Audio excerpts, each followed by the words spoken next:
ಒಂಚೂರು ಹುರುಳಿ ಹಪ್ಪಳ, ಒಂಚೂರು ಕಾಯಿ ಚೂರು. ಸಖತ್ತಾಗಿರುತ್ತೆ ಟೇಸ್ಟು.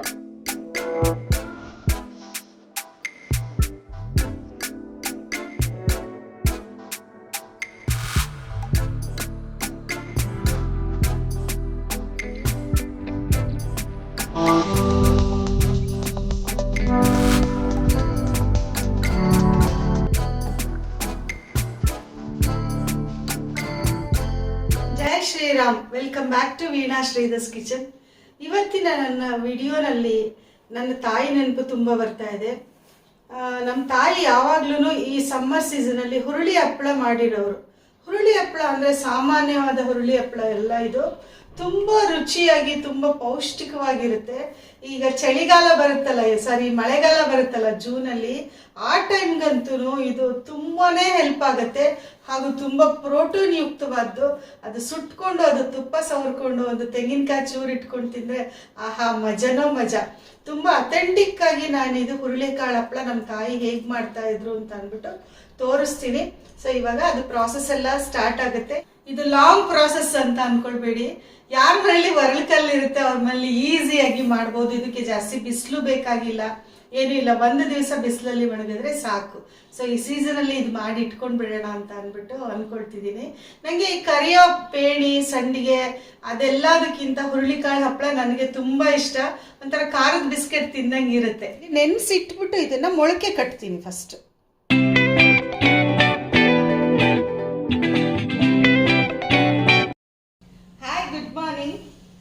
ಇವಾಗ ನೆನೆ ರಾತ್ರಿ ಹುರುಳಿಕಾಳೆಲ್ಲ ನೆನೆ ಹಾಕಿದೆ, ಎಲ್ಲ ಚೆನ್ನಾಗಿ ನೆಂದಿತ್ತು. ನೆನೆ ಹಾಕೋಕ್ಕಿಂತನೂ ಮುಂಚೆನೇ ಒಂದ್ಸಲ ಕಲ್ಲೆಲ್ಲ ಆರಿಸಿ ಎಲ್ಲ ಕ್ಲೀನ್ ಮಾಡಿದ್ದೆ. ಆದ್ರೂ ಕೆಲವು ಸತಿ ಹುರುಳಿಕಾಳಲ್ಲಿ ಕಾಳುಗಳಲ್ಲೆಲ್ಲ ಕಲ್ಲಿದ್ದೇ ಇರುತ್ತಲ್ಲ. ಸೊ ಇವಾಗ ನೆಂದ ಮೇಲೆ ಇದನ್ನ ಚೆನ್ನಾಗಿ ಜಾಲಿಸ್ತಿದ್ದೀನಿ. ಆದ್ರೆ ಎಷ್ಟೊಂದು ಕಲ್ಲು ಬರ್ತಾ ಇದೆ.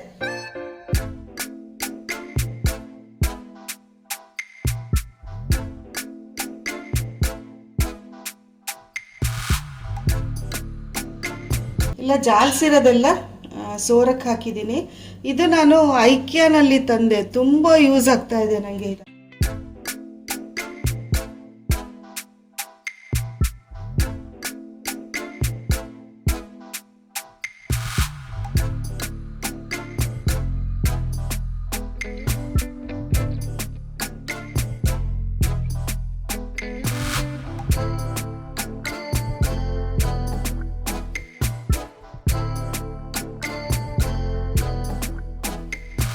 ಜಾಸ್ತಿ ಮೊಳಕೆ ಕಾಳು ಕಟ್ಟಿಡ್ಬೇಕಾದ್ರೆ ಈ ಮೆಥಡಲ್ಲಿ ಇಟ್ಟರೆ ಡೈನಿಂಗ್ ಟೇಬಲ್ ಮೇಲೆ ಇಲ್ಲ ನೆಲದ ಮೇಲೇ ಒಂದೇನಾದರೂ ಮುಚ್ಚಿಟ್ಟಿದ್ರ ಮೇಲೆ ಒಂಚೂರು ಭಾರ ಇಟ್ಬಿಟ್ರೆ ಚೆನ್ನಾಗಿ ಮೊಳಕೆ ಬರುತ್ತೆ. ಹಾಗೇನೆ ಒಂದು ನೈಟ್ ಇಲ್ಲ ಚಳಿಗಾಲದಲ್ಲಾದ್ರೆ ಒಂದು ದಿವಸ ಹೀಗೆ ಭಾರ ಬಿಟ್ಟು ಇಟ್ಬಿಟ್ರಂತೂ ನಿಮ್ಗೆ ಎಷ್ಟು kg ಮೊಳಕೆ ಬೇಕಾದರೂ ಕಾಳುಗಳನ್ನ ಇದರಲ್ಲಿ ಈ ಮೆಥಡಲ್ಲಿ ಕಟ್ಬೋದು. ನಮ್ಮ ತಾಯಿ ಹೀಗೆ ಕಟ್ತಾ ಇದ್ರು. ಯಾಕೆಂದರೆ ರಾಶಿ ಹುರುಳಿ ಹಪ್ಪಳ ಮಾಡಬೇಕಾಗಿತ್ತಲ್ಲ ನಮ್ಮ ಮನೇಲಿ, ಅದಕ್ಕೋಸ್ಕರ ಎಷ್ಟು ಚೆನ್ನಾಗಿ ಮೊಳಕೆ ಬಂದಿದೆ ನೋಡಿ. ಹುರುಳಿ ಹಪ್ಪಳಕ್ಕೆ ಅಲ್ಲದೇ ನಮ್ಮ ತಾಯಿ ಜಾಸ್ತಿ ಹುರುಳಿ ಕಾಳಿದ್ದಾಗ ಸ್ವಲ್ಪ ಬೇಗ ಹುಳ ಎಲ್ಲ ಬಂದ್ಬಿಡುತ್ತೆ ಅಂದ್ಬಿಟ್ಟು ಈ ಥರ ಮೊಳಕೆ ಕಟ್ಟಿ ಹಾಗೇನೆ ಬಾಟಲಲ್ಲಿ ಶೇಖರಿಸಿಟ್ಕೊಂಡ್ಬಿಡ್ತಾ ಇದ್ರು. ಯಾವಾಗ ಮೊಳಕೆ ಹುರುಳಿಕಾಳು ಮಾಡಬೇಕು ಅಂತ ಅನ್ಸುತ್ತೋ ತಕ್ಷಣ ಮೊಳಕೆ ಕಟ್ಟೋದು ಪ್ರಮೇಯನೇ ಇಲ್ಲ. ಹಾಗೇನೆ ನಮಗೆ ಮೊಳಕೆ ಕಟ್ಟಿ ಸಾರು ಮಾಡಿಕೊಟ್ಬಿಡೋರು. ಹಾಗೆ ಇದು ನಮ್ಮ ತಾಯಿ ದಾಲ್ ಮಾಡೋರು. ಈ ಮೊಳಕೆ ಹುರುಳಿಕಾಳನ್ನ ಚಟ್ನಿಗೆ ಹಾಕೋರು. ಮೊಳಕೆ ಹುರುಳಿಕಾಳಲ್ಲಿ ಸ್ವೀಟ್ ಚಟ್ನಿ ಮಾಡೋರು.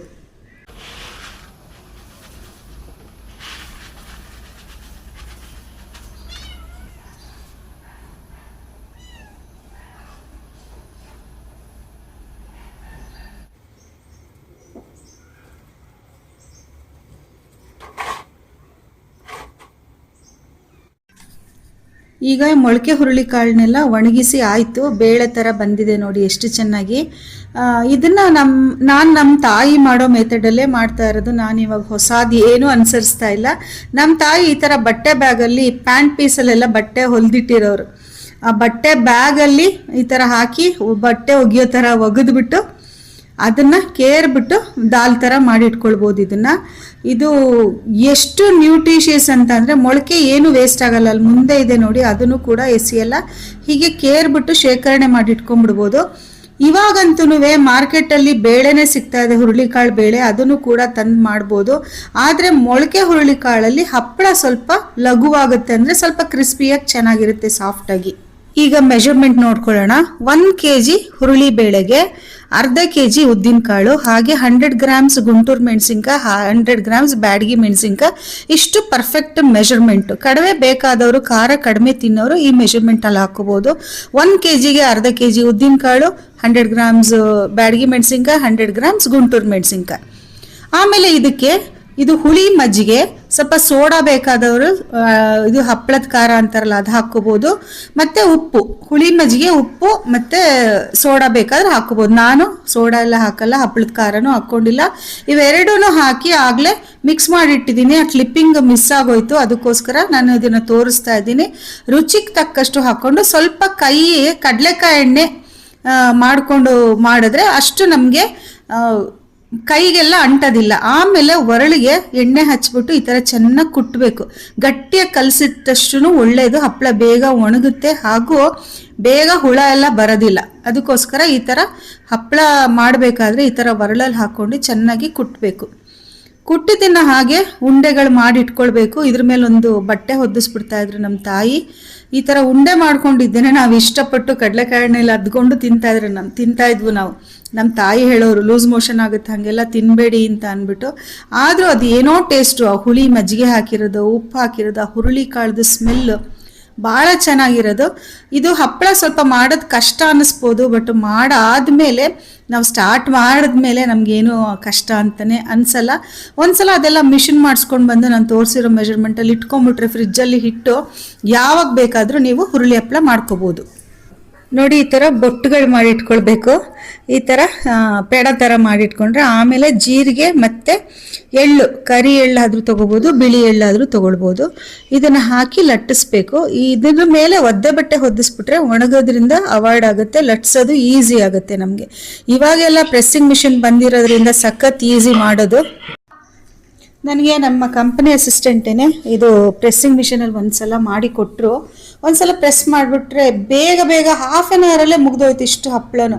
ಹತ್ತತ್ರ ಒಂದು 100 ಹಪ್ಪಳ ಆಯಿತು ಅಂತ ಅನಿಸುತ್ತೆ. ಮತ್ತು ನನಗಿದು ಸ್ವಲ್ಪ ದಪ್ಪನೇ ಇಷ್ಟ, ಖಾರ ಬಿಸ್ಕೆಟ್ ಥರ. ತುಂಬ ತೆಳ್ಳಗೆ ಮಾಡಿದ್ರೆ ನಾವು ಒಲೆ ಮೇಲೆ ಸುಡಬೇಕಾದ್ರೆ ಸೀದು ಹೋಗ್ಬಿಡುತ್ತೆ. ಅದಕ್ಕೋಸ್ಕರ ಸ್ವಲ್ಪ ಒಂಥರ ಖಾರ ಬಿಸ್ಕೆಟ್ ಥರ. ನಾವು ಹಪ್ಪಳಕ್ಕೆ ಮಿಷಿನ್ ಮಾಡಿಸಿರ್ತೀವಲ್ಲ ಹಿಟ್ಟು, ಅದನ್ನೇ ಒತ್ತ ಹಿಟ್ಟು ಹಾಕ್ಕೊಂಡಿರೋದು, ಬೇರೆ ಯಾವುದೂ ಹಿಟ್ಟು ಹಾಕ್ಕೊಳ್ಬಾರ್ದು. 1 ಚಿಟಿಕೆ ಎಳ್ಳು ಮತ್ತು 1 ಚಿಟಿಕೆ ಜೀರಿಗೆ ಹಾಕ್ಕೊಂಡು ಎರಡು ಕಡೆನೂ ಕ್ಲೀನಾಗಿ ಈ ಥರ ಲಟ್ಟಿಸ್ಬಿಟ್ರೆ 2 ಮಿನಿಟ್ಸಲ್ಲೇ, 2 ಮಿನಿಟ್ಸು ಬೇಡ, 1 ಮಿನಿಟಲ್ಲೇ ಎಲ್ಲ ಹಪ್ಪಳಗಳು ಆಗೋಗುತ್ತೆ. ಇದನ್ನು ಆಮೇಲೆ ಒತ್ತೋ ಹಿಟ್ಟು ಹಾಕ್ಕೊಂಡಿರ್ತೀವಲ್ಲ, ಆಮೇಲೆ ಸ್ವಲ್ಪ ಉದುರಿಸ್ಬಿಟ್ಟು ನಾವು ಶೇಖರಣೆ ಮಾಡ್ಕೊಳ್ಬೋದು. ಇದನ್ನು ಬಿಸಿಲಲ್ಲಿ, ತುಂಬ ಬಿಸಿಲಲ್ಲೇ ಬೇಕು ಅಂತ ಏನೂ ಇಲ್ಲ, ನೆರಳಲ್ಲಿ ಕೂಡ ಮಾಡ್ಬೋದು. ಏನು ಸಮ್ಮರ್ ಮುಗಿದ್ಮೇಲೆ ವಿಡಿಯೋ ಅಪ್ಲೋಡ್ ಮಾಡ್ತಿದ್ದಾರಲ್ಲ, ನಾವು ಇವಾಗ ಹೇಗೆ ಮಾಡ್ಕೊಳ್ಬೋದು ಅಂತ ನೀವು ಅಂದ್ಕೊಳ್ಬೋದು.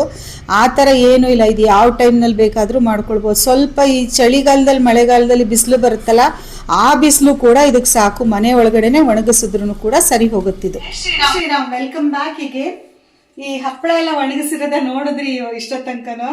ಈಗ ಹಪ್ಪಳ ಎಲ್ಲ ಒಣಗಿದೆ ನೋಡಿ.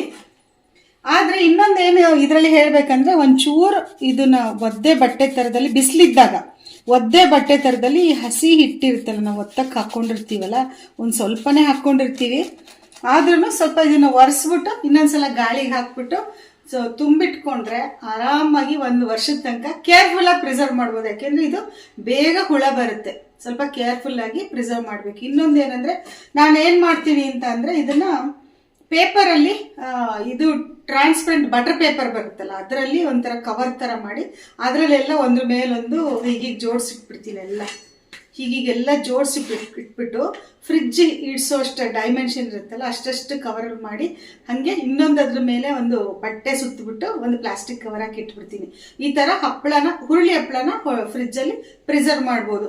ಇನ್ನು ನೆಕ್ಸ್ಟ್ ಏನು ಜಾಸ್ತಿ ಪ್ರಾಸೆಸ್ ಇಲ್ಲ. ಈ ಹುರುಳಿ ಹಪ್ಪಳ ಸುಟ್ಕೊಂಡು ಈಗ ಚಳಿಗೆ, ಆಗ್ಲೇ ಮಳೆ ಶುರುವಾಗಿದೆ, ಆದ್ರೆ ಇದಕ್ಕೆ ತುಂಬಾ ಬಿಸಿಲು ಬೇಕಾಗಿಲ್ಲ. ನಮ್ಗೆ ಬೇಳೆ ಮಾಡ್ಕೊಳಕಷ್ಟೇ ಟೈಮ್ ಬೇಕಷ್ಟೇ. ಆಮೇಲೆ ಒಂದ್ಸಲ ಒಂದು ಎಳೆ ಬಿಸಿಲಲ್ಲಿ ಒಣಗಾಕಿದ್ರು ಸಾಕು. ಮನೆ ಒಳಗಡೆನೆ ಚೆನ್ನಾಗಿ ಹುರುಳಿ ಹಪ್ಪಳ ಒಣಗುತ್ತೆ. ಯಾಕೆಂದ್ರೆ ಹಪ್ಪಳದ ಹಿಟ್ಟು ಅಷ್ಟು ಗಟ್ಟಿ ಮಾಡಿರ್ತೀವಿ ನಾವು, ಕುಟ್ಟಿ. ಸೊ ನೀರಾಗೆಲ್ಲ ಇರೋದು. ನಾನು ಇದನ್ನ ಏರ್ ಫ್ರೈಯರಲ್ಲಿ ಬೇಕಾದರೂ ಒಂದೊಂದ್ಸಲ ಇದರಲ್ಲಿ ಸುಟ್ಕೊಳ್ತೀನಿ ನಾನು. ಇವತ್ತು ನಿಮಗೆ ಗ್ಯಾಸ್ ಸ್ಟವ್ ಮೇಲೆ ಹೇಗೆ ಕಡಿಮೆ ಫ್ಲೇಮ್ ಇಟ್ಕೊಂಡು ಸುಡೋದು ಅಂತ ಹೇಳ್ತೀನಿ. ಆಗಲೇ ನನಗೆ ಬಾಯಲ್ಲಿ ನೀರು ಬರ್ತಾ ಇದೆ ಸುಡೋಕ್ಕೆ. ಇದು ಹುರುಳಿ ವಾಸನೆ ಬರ್ತಿದ್ದಂಗೆನೆ ಮನೆ ಮೇಲೆಲ್ಲ ಘಮ ಘಮ ಅನ್ನತ್ತೆ. ಸ್ವಲ್ಪ ಒಂಚೂರು ಖಾರವಾಗಿದ್ರಂತೂ ಇನ್ನೂ ಸೂಪರ್ ಆಗಿರುತ್ತೆ ಇದು ಹುರುಳಿ ಹಪ್ಪಳ. ಸಪ್ಪೆ ಇದ್ದರೆ ಚೆನ್ನಾಗಿರೋದಿಲ್ಲ. ಸೊ ಈ ಥರ ತಿರುಗಿಸಿ ಸುಡಬೇಕು. ಕಾರ್ನರ್ಸ್ ಎಲ್ಲ ಚೆನ್ನಾಗಿ ಸುಡಬೇಕು, ಇಲ್ಲಾಂದರೆ ಹಸಿ ಇದು ಹಪ್ಪಳದ ಹಿಟ್ಟು ಹೊಟ್ಟೆ ನೋವು ಬರುತ್ತೆ. ನಾವು ರೊಟ್ಟಿ ಹಳೆ ಕಾಲದಲ್ಲಿ ರೊಟ್ಟಿ ಒಲೆಲೆಲ್ಲ ಸುಡ್ತಾ ಇದ್ರಲ್ಲ ಆ ಥರ ಸುಡಬೇಕು. ಇದು ನೋಡಿ ಈ ಥರ ಇಟ್ಟರೆ ಕಾರ್ನರ್ಸ್ ಎಲ್ಲ ಚೆನ್ನಾಗಿರುತ್ತೆ. ಮತ್ತು ಇನ್ನೊಂದು ಏನಂದರೆ ನನಗೆ ಇದ್ರದ್ದು ಹುರುಳಿ ಹಪ್ಪಳದ್ದು ಬಾಲ್ಯದ ನೆನಪುಗಳು ತುಂಬ ಇದೆ. ಅದು ಆ ನೆನಪಿನ ಬುತ್ತಿ ನೆಕ್ಸ್ಟ್ ವಿಡಿಯೋನಲ್ಲಿ ನಿಮ್ಮ ಜೊತೆ ಹಂಚ್ಕೊಳ್ತೀನಿ. ಇದು ಇವಾಗಲೇ ಹೇಳ್ಬಿಟ್ರೆ ನಿಮಗೆ ಬೋರ್ ಆಗಿಬಿಡುತ್ತೆ. ಹಪ್ಪಳ ಒಂದು ಈಗ ಗೊತ್ತಿಲ್ಲದೆ ಇದ್ದವರೆಲ್ಲ ಈ ಅಥೆಂಟಿಕ್ ಆಗಿ ಇದು ಪರ್ಫೆಕ್ಟ್ ಮೆಥಡ್ ಈ ಥರ ಹಪ್ಪಳ ಮಾಡೋದು. ಈಗ ತಿಳ್ಕೊಳ್ಳಿ. ನೆಕ್ಸ್ಟ್ ವಿಡಿಯೋನಲ್ಲಿ ನಾನು ಬಾಲ್ಯದ ನೆನಪು ಹೇಳ್ತೀನಿ.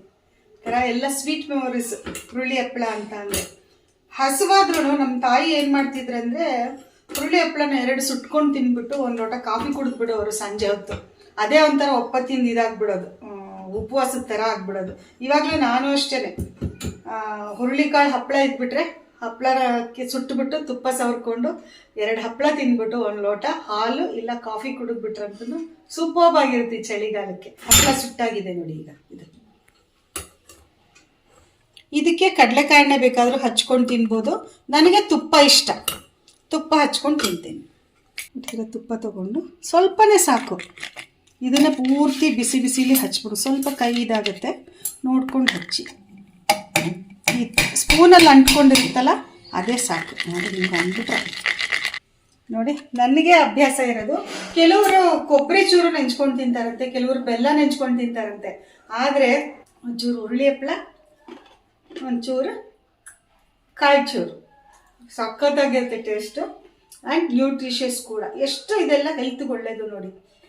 ಏನೇನೋ ಫ್ರೈಮ್ಸು ಮೈದಾದ್ದು ಅದು ಇದು ಎಲ್ಲ ತಂದು ತಿನ್ನೋದಕ್ಕಿಂತನೂ ಇದು ಮೋಸ್ಟ್ ಹೆಲ್ತಿಯೆಸ್ಟ್ ವೇ ಆಫ್ ಹಪ್ಪಳ ಈಟಿಂಗ್ ಅಂತ ನಾನು ಅನ್ಬೋದು.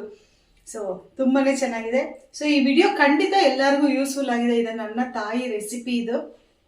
ಇದು ಒಂಥರ ಪಾಸಾನ ಆಗಲಿ ಅಂತ ಅಂದ್ಬಿಟ್ಟು ಭಾಳ ಎಚ್ಚರಿಕೆಯಿಂದ ಹಾಗೆ ನಿಧಾನವಾಗಿ ಈ ವಿಡಿಯೋ ಮಾಡಿದ್ದೀನಿ.